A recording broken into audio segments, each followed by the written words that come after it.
Good morning, students. Welcome to Basic and Advanced English video lessons. This is Dr. M. Srilata, lecturer in English, Government Polytechnic, Warangal.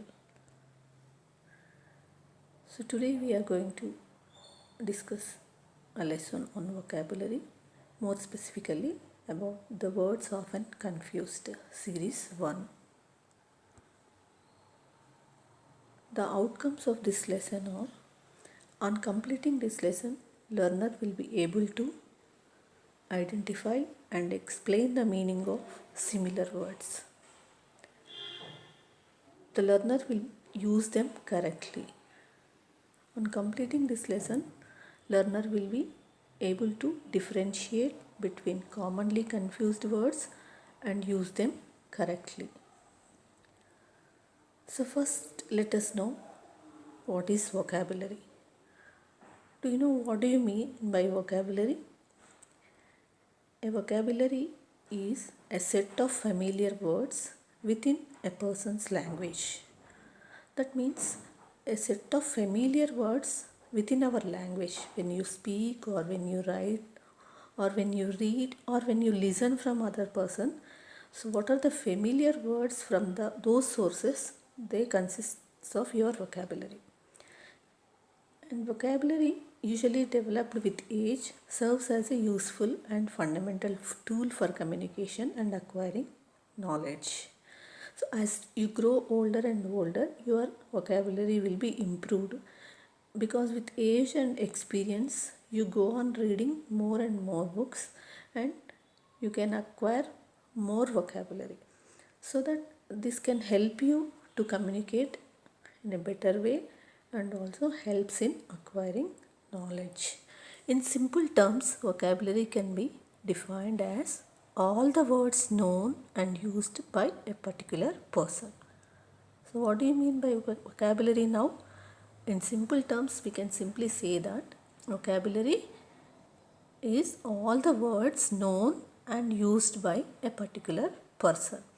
So what all the words you know when you come across while reading or while writing or while listening to others' speech or when you are writing.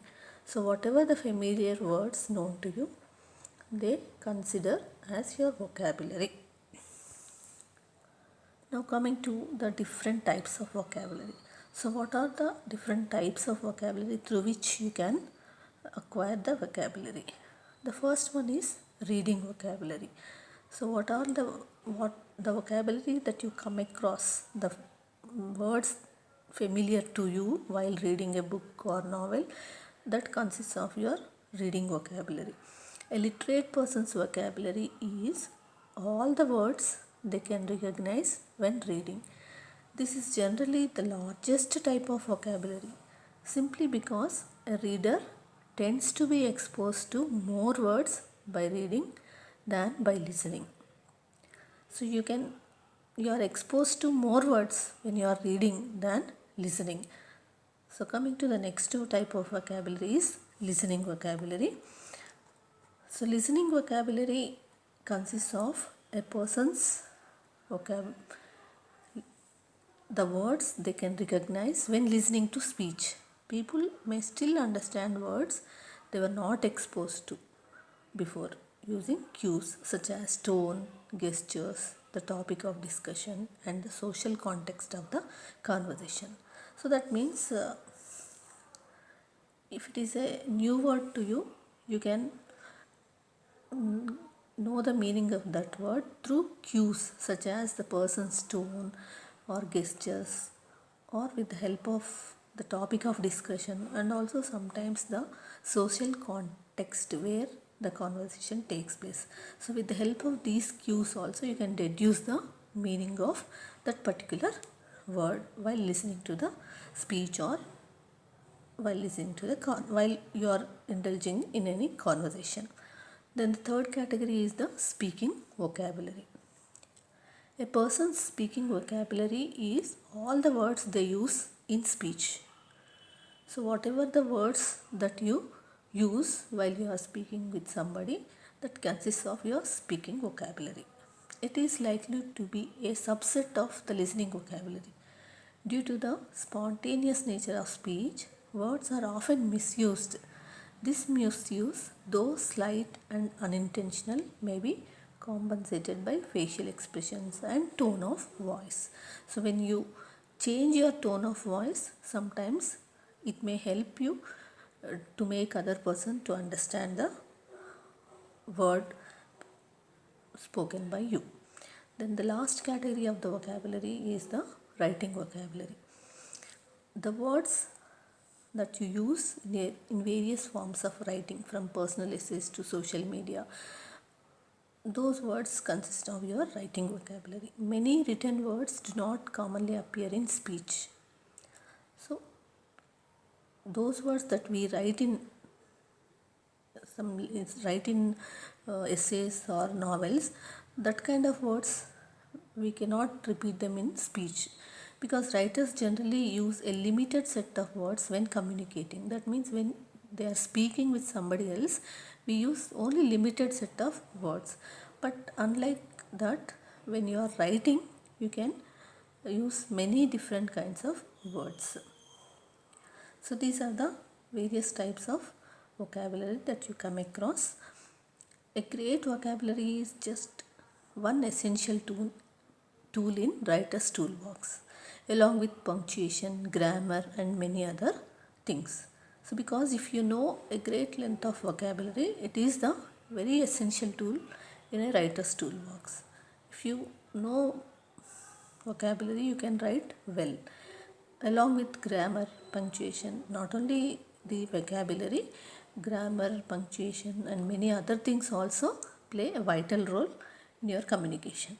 Vocabulary can make your writing more powerful and more effective and help you to say exactly what you mean.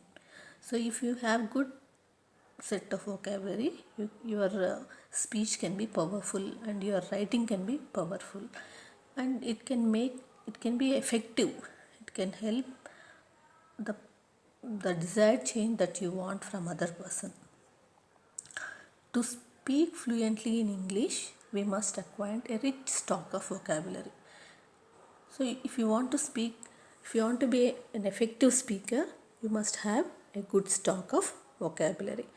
Building your vocabulary is one of the easiest way to improve the power of your language. So do you know, if you have good vocabulary, your language will be refined and it enriches, and the listeners want to hear your speech. We can enrich our vocabulary by the use of new words. So when you use new words while speaking or while writing, it can enrich your vocabulary. So every time when you speak, you have to use a new word. Use a word immediately after you learn it.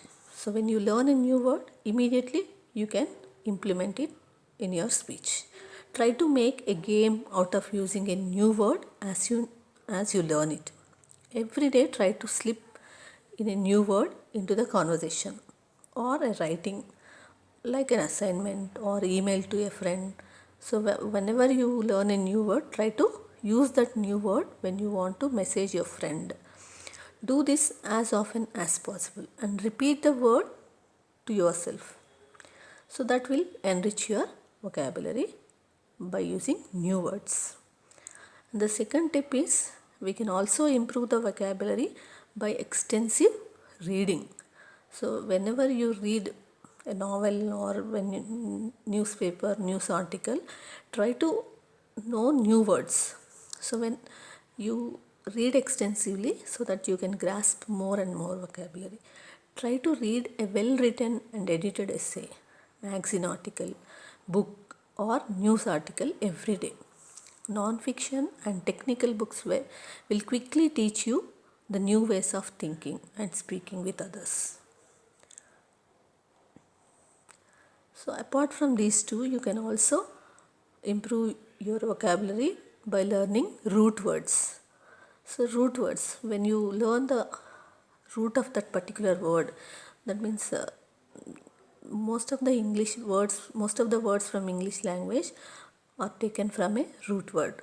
By adding prefix or suffix, we can frame a new word.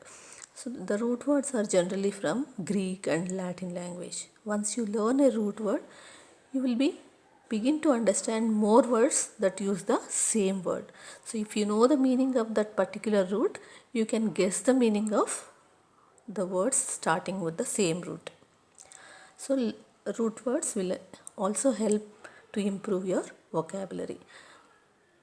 Then do word puzzles. With the help of word puzzles also, you can improve your vocabulary.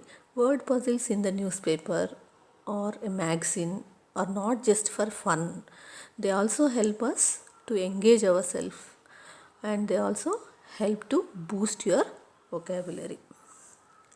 In addition to these, there are many other ways to improve your vocabulary. Though you possess good vocabulary, sometimes you face tough time to differentiate certain words. They are nothing but the confusing words. When you are writing a paper or texting a friend and have to ask yourself, is it affect or effect? So here there are two words, one starting with A and the second one is starting with E. So both these words pronounce same, but the spelling is different. And other set of words like a while. So they also, the pronunciation is same as well as the spelling is same, but the meaning is different. So English language has a lot of commonly confused words. They either look alike, sound alike, or at the worst case look and sound alike, but they have completely different meanings. English can be a confusing language at times. There are hundreds of confusing words in English. Words that are separated by just one or two letters, or words that sound exactly alike when you say them out loud but have completely different meanings. Okay, so we have lot of commonly confused words in English language. Certain words they have same pronunciation, same spelling, but the meaning is entirely different. And certain words spelling is different but pronunciation is same, meaning is also different. So this kind of words always confuse us. Spell check has made us lazy. We type something on a computer and put spell check. Then the computer says all the words are correct. But are they really? Let us begin by looking at the paragraph. Just read this paragraph. I practice playing guitar most days except Sundays. Sometimes it is quite boring, but my teacher's advice is to keep it up or I will lose my touch. So this is the paragraph. So according to spell check, this paragraph is error free. Perfectly alright. There are no spelling mistakes in this paragraph. But is it so? No. There are actually few errors in the paragraph. How many were you able to spot? Hopefully by the end of today's session you will be able to find out and correct them. And also maybe you will have less faith in spell check. Okay, let us read the paragraph once again. I practice playing guitar most days except Sundays. Sometimes it is quite boring, but my teacher's advice is to keep it up or I will lose my touch. Can you spot the first mistake? Have you identified what is the first mistake here? Yes, the first mistake is the word practice. This word can be used either as a noun or as a verb, but in each case it is spelled differently. So let us see what is the mistake here. So the word practice which ends with CE is a noun. And the word practice which ends with se is a verb. These words look very similar, but their meaning is very different. In fact, there are a number of other English words that end in ICE and ISE, which can be confusing for English learners. Okay, in Australian and British English, the word practice which ends with SE is the verb, and the word practice which ends with CE is the noun. Whereas in American English, the word practice which spells as PRACICTICE, that means the word which ends with CE, is the only word exists in American English. That the same word can be served for both verb and noun purposes. So here we can see some examples of the word practice which can be used as verb. I want to practice my English so that I can become a more confident speaker. So here the word practice is used as a verb. And another example is I practice the piano for 1 hour every day because I have an exam next month. So this is here also the word practice which ends with se is used as a verb. So once again you see, I want to practice my English so that I can become a more confident speaker. Here the verb is used which ends with se. Now let us know about the noun. The noun ends, the word practice which is used as a noun ends with ce.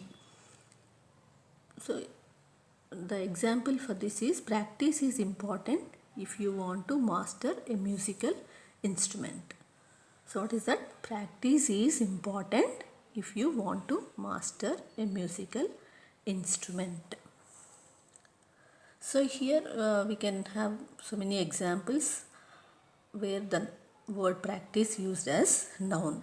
I went to the local medical practice to see a doctor for my throat infection. That is one example.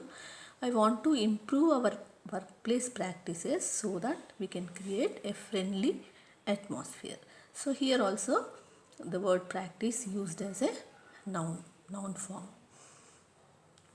Okay, let us go back to the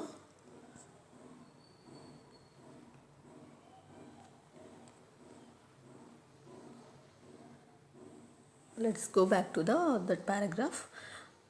I practice playing guitar most days except Sundays. Sometimes it is quite boring, but my teacher's advice is to keep it up or I will lose my touch. So here the second mistake is the word advice.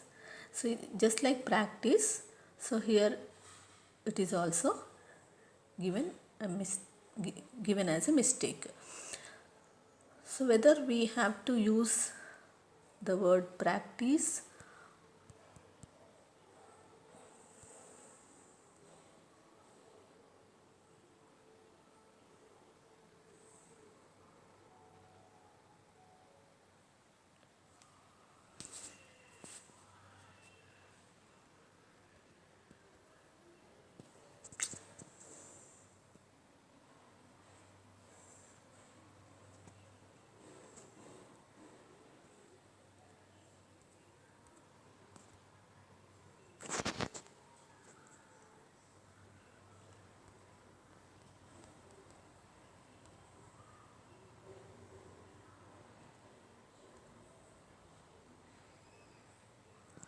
Okay, now see the example of the word advice.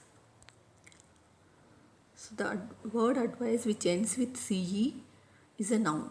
The word advice which ends with se is a verb. Both the words follow a similar rule. Advice is the verb and the word which ends with ce is the noun.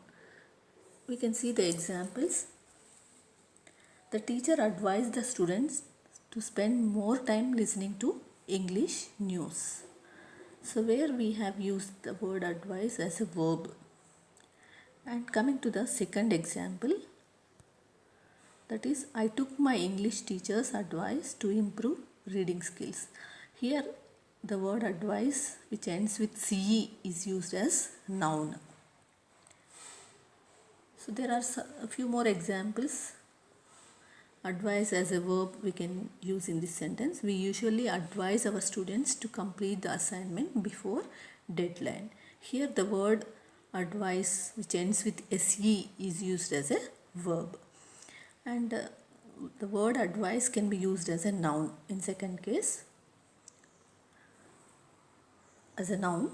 So we can see the examples as my friend follows elders' advice. I took my teacher's advice and I have started reading English novels to improve my reading skills. So where here the word advice is used as a noun. Then coming to the next mistake that we can find in that paragraph.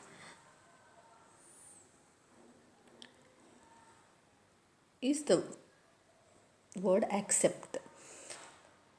So accept Sundays. Once you recall the paragraph, so there we have used the word accept, and generally we confuse with the word accept with accept. So here the correct one is accept. So these two words are also confusing. What's the difference between these two terms? And how can we keep them straight? So the word accept is a verb which means to receive. I accepted all my birthday gifts with gratitude. So that is the example. And the second word accept is used as a conjunction which means apart from, otherwise than, or not true, not including. So the example is when Suvarna travels, she packs everything except the kitchen sink.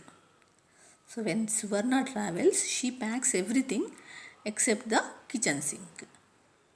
So whenever she wants to travel, she packs everything excluding the kitchen sink. That is other than the kitchen sink. So here the two words, can you identify the difference between these two words? Accept, which starts with A, is a verb, and accept is used as a conjunction. Accept means to take or to receive something offered by some person, or receive with approval or favor. For example, I accept this trophy. I accept this prize. That means we are receiving or we are taking. What does accept means? So accept has a verb sense. Sometimes here we have used accept as a conjunction. So in addition to this, accept can also be used in verb sense. That means to exclude or to leave out.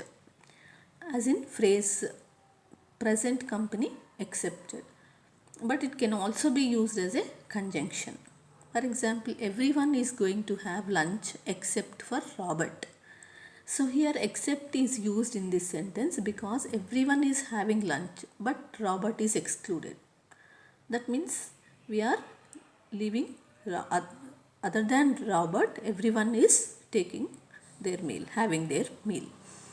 The second example is I have something to do every day this week except for Friday. So here we use except in this sentence because the subject is busy every day excluding Friday. So on Friday, other than Friday, this person is busy throughout the week. So that means other than Friday. Here the word except can be used as a conjunction. One easy way to keep these two terms straight is to remember the X, the letter X in accept, and associate it with exclude. So if you remember the word X, X means exclude. So the word having X can be excluded. And when determining whether to use except or accept in a sentence, you can also consider what part of speech the sentence calls for. If you need a verb and if that verb could be replaced with exclude without losing the intended meaning of the sentence, then choose except. If the meaning is lost with exclude, then go with accept. So understood? So if you need a verb, if you want to write a verb, if that verb could be replaced with exclude without losing the meaning, then choose accept. If the meaning is lost with exclude, then go for accept. That means that overall meaning should be correct. Okay, understood? So coming to the next pair of the confusing words, that is quite, which is used as an adjective, and the next word is quite, which is used as adverb. The one with adjective meaning is making very little noise or having little activity or excitement. So the word quite, which is used as an adjective, means making little noise or no noise or being silent. The example is, it is a very quiet, peaceful village and we love living there. So the place is very quiet. That's why people love to live in villages, because village atmosphere is very quiet and peaceful. There is another example. The children are very quiet. I wonder what they are doing. Shall I go and see? So generally, children means they are very noisy. If they are very quiet, it will be shocking for us. Why they are why they are so silent? Shall I go and see what happened to them? Why they are making no noise? So that will be an amazing thing. And coming to the next word, which is used as an adverb, which means a little or a lot, but not completely. Okay, so this word quite is used as an adverb, which means little or but not completely. The example is, I have been quite busy this week. I hope things are not so busy next week. So that means here this week I am very busy. A lot of pending work is there for me. That's why I am engaged. This week is fully busy. Hope things are better next week. Okay, this is the main difference between these two words, quite, which is used as an adjective, and another quite, which is used as an adverb. So here the spellings are different, meanings are different, but the pronunciation is same. The next set of words are loose and loss. So loose is used as an adjective and loss is used as a verb. The words loose and loss are often confused because of their nearly similar spelling. So loose is primarily used as an adjective, which means not tight or ill-fitting. It can also mean broken free or with specific reference to caged animals or prisoners. When the prisoners are released or they are broken free or animals are broken free, here we use the word loose. Loose means not fixed in place tightly or firmly when used as an adjective. So as an adjective, that means it is not fixed or not tight. For example, his tooth was loose. These pants feel too loose. I need a smaller size. So when the person orders a pant, that will be loose for him, so he wants to order another smaller size. So that here the word loose is used as an adjective. Next, coming to the word loss, which is used as verb, which means misplace or unable to find something. The example, unable to find something, or defeated, or not win. So the word loss can be used as a verb, which means misplace or unable to find something, right? So we can see the examples for loose. The rope was tied in a loose knot. Okay, one of these screws is loose. It needs to be tightened. And the second word, loss.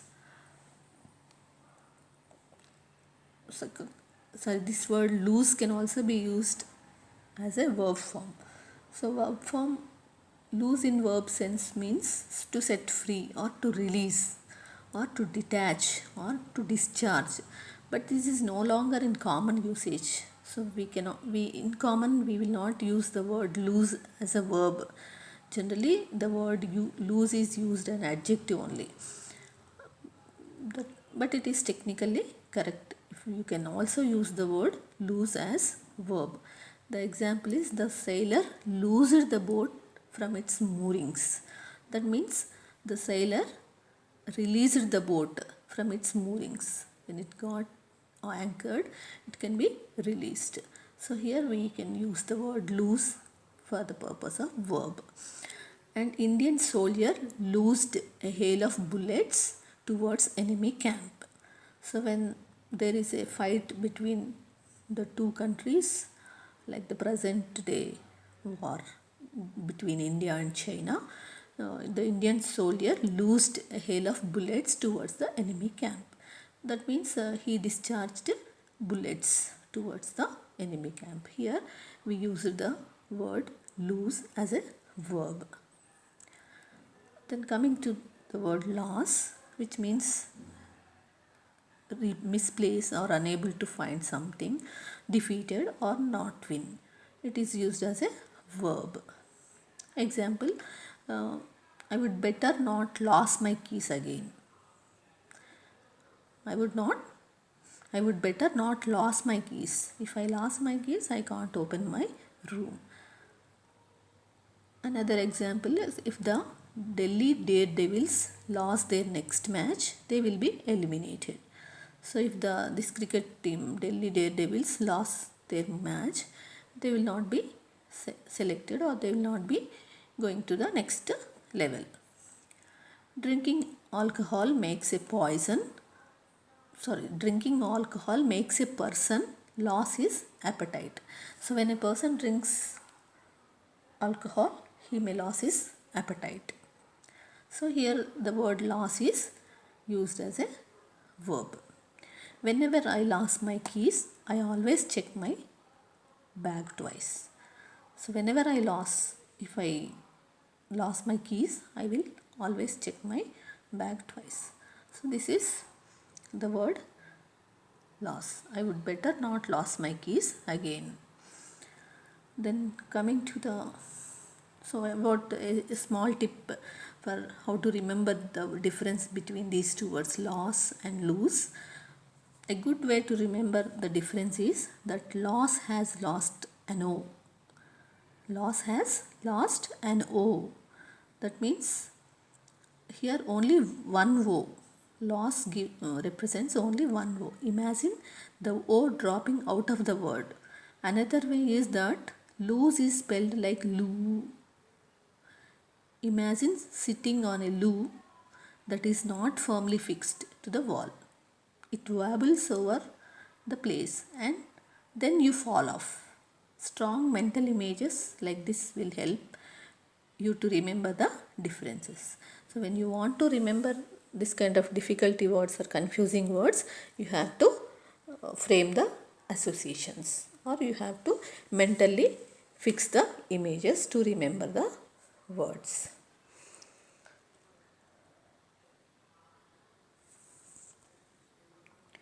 Okay. Every language has words that sound similar or spelt alike.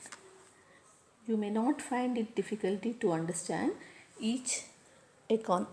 such a concept in your native language, but a new language may pose a problem. Some words look similar.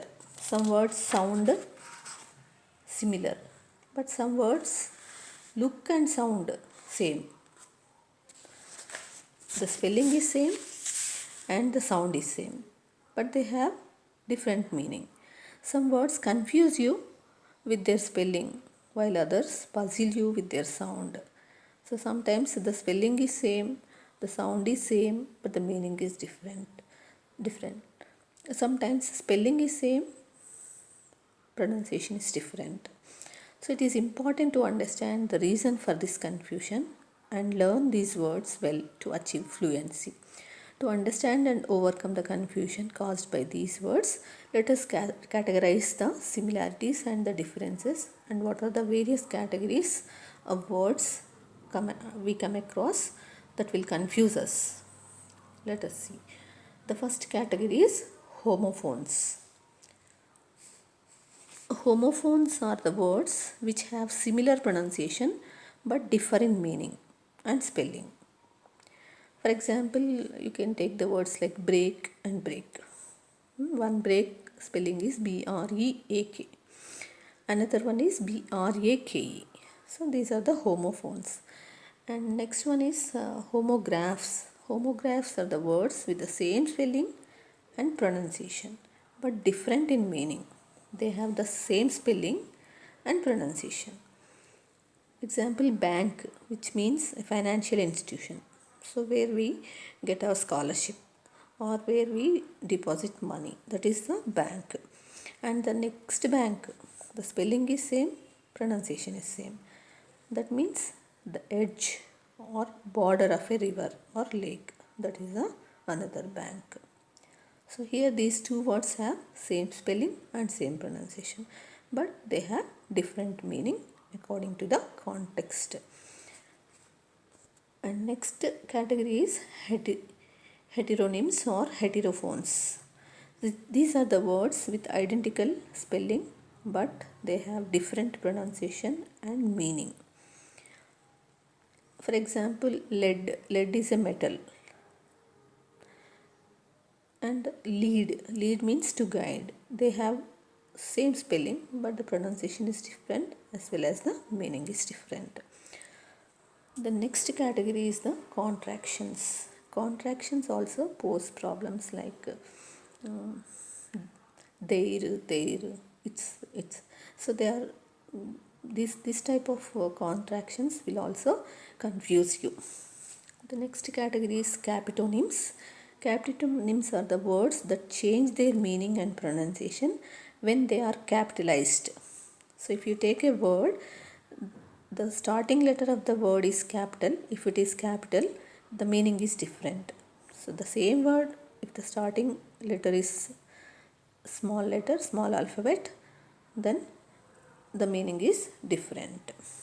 For example, China and China. So the letter starting C is capital. If it is capital, that is the name of the country, China. And if the letter is a small one, the first alphabet is small, the China ware, the cups where in which we take the coffee or tea. So that kind of material, the cup which is made of China material, that is called as China. The meaning is different from the country China. Okay, you believe it or not, this is not a comprehensive list of all the commonly confused words in the English language, but it is a healthy start. If you commit some of these pairs to memory, you will be ahead of the crowd. So, okay, in the next lesson, we are going to learn about the different categories of words that confuse us, like homophones, homographs, heteronyms, heterophones, contractions, and capitonyms. So let us revise what we have learned in this lesson. So first we learned about the meaning of vocabulary. In simple terms, vocabulary can be defined as all the words that are known to you or that are known by a particular person. There are different types of vocabulary we have seen. Reading vocabulary, the vocabulary that is famous to you while reading, the words that are familiar to when you are reading a book. That consists of reading vocabulary. Then listening vocabulary, speaking vocabulary, and writing vocabulary. So these are the various types of vocabulary we learned, and vocabulary is very much useful to improve your speaking skills or writing skills. You can build a large store of vocabulary by following certain tips, like daily using a new word, and extensive reading. With the help of extensive reading, you can also improve your vocabulary. And by learning root words, if you know the root words, you can guess the meaning of the word that starts with that root. And you have to do the puzzles. So while doing the puzzles also, you can improve or you can enrich your vocabulary. And we have also learnt about the confusing words by taking a paragraph as a base. So from that paragraph, we learnt 5 different types of words that confused us. Okay, can you remember what are those words and how, which one is the correct one? Okay, practice. The first word is practice, and that start with SE and that starts with CE. So the word which ends with SE. I want to practice my English. Here this word practice is used as a verb, and the word that ends with CE can be used as a noun. And the second is accept. Accept is to receive. Accept is other than or apart from, in addition to. Not in addition, except. Except means other than or apart from. The next set of words are quiet and quiet. So quiet can be used as adjective and adverb, and loose, loss. Okay. So these are the 5 different set of words that we learned today. This is not the comprehensive list. We can come across many confusing the words, and we have divided under 5 categories as homophones, homographs, heteronyms, heterophones, contractions, and capitonyms. So in detail we'll discuss in the next lesson. Okay, thank you for listening to the lesson.